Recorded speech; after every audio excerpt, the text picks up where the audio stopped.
Hi, I've been hearing about investing in retirement funds. Can you explain what they are?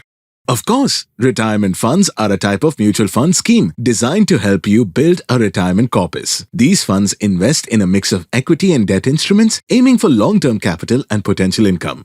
Interesting. Are there any specific rules around them?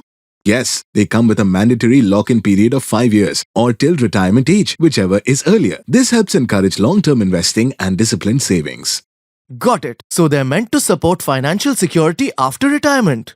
Exactly. They're structured to help you maintain your lifestyle and meet regular expenses post-retirement. Investing consistently may make a significant difference. That's helpful. Thanks for breaking it down. You're welcome.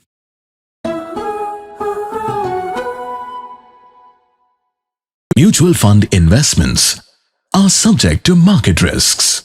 Read all scheme-related documents carefully.